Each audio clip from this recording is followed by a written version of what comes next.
Hi, you're watching Velo News TV. I'm Neil Rogers on location in Girona, Spain with Garmin Chipotle team manager Jonathan Vaughters. Jonathan, thanks for taking the time to join us today, and thanks also for your hospitality, for showing us around Girona a little bit. And you getting to live in Prison Break. It's the beautiful apartment that it is. You guys tried out the altitude chamber yet? No, and he's referring to a team apartment that I guess belongs to Johnny Welts and has been called the YMCA and now is being called Prison Break. Not nearly as bad as we had been advertised, but through the years, guys, Jonathan's lived there, Christian Vandervelt's lived there. It's sort of been recycled through, and so yeah, thanks for the hospitality. It's been fine. Okay, good to hear. Good to hear. So let's just talk a little bit about Girona. This has been the base for the team, I guess, since late 06, early 2007? Let's see. Well, yeah, I mean, we through 2007 we were really based here, but we also, we did sort of kind of a half of a season here in 2006 as well. We've just been slowly growing our infrastructure here. You and I, we got together about a month ago in Denver, so I'm just kind of curious how much of your personal time is spent in Spain versus Colorado, and how does that work, when you have a wife and a son, and I mean, what do you call home? Well, I drag them back and forth quite a bit, especially in the summer, just because, Charlie's off school, so they're at the beach today here in Girona. I probably spend a little more time in Colorado, but not by much.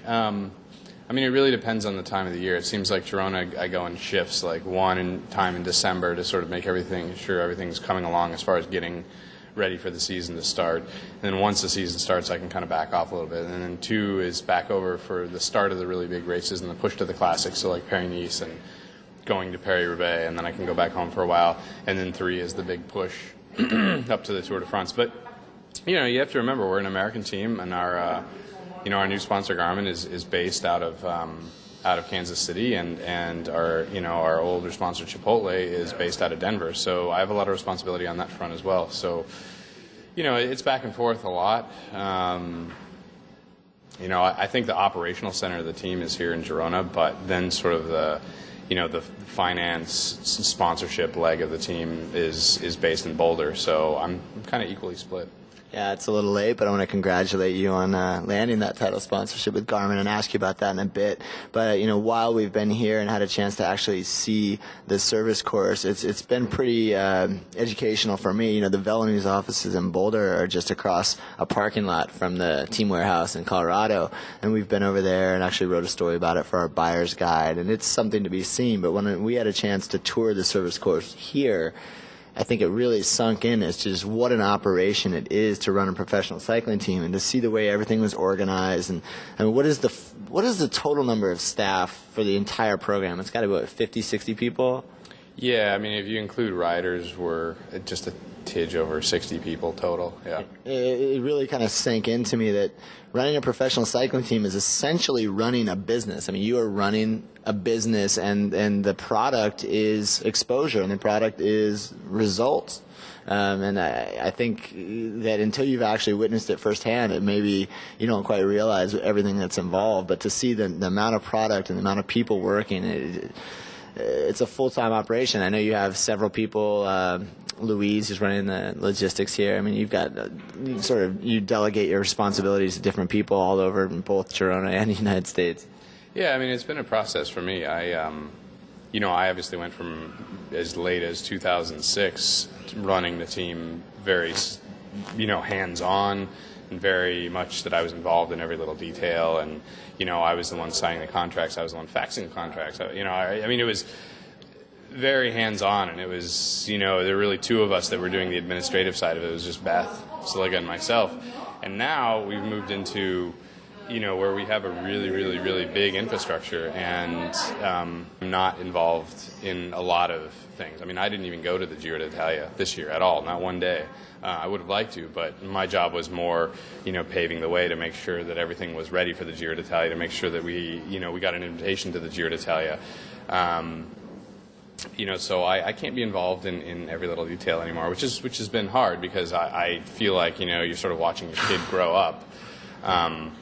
But it's working, and I've been able to bring people in like Louise, like Matt White, who have done a really good job of picking up the things that that Beth and I couldn't quite do in the 24 hours of the day that exists. So it's been good. I mean, so far it's working great, and I think organizationally we're ready for our first Tour de France, much more so than we were ready for the Giro. So I just got to race. Yeah, I remember at one point you were sort of saying that the Giro is a perfect test run for the Tour in terms of getting the team ready for a Grand Tour.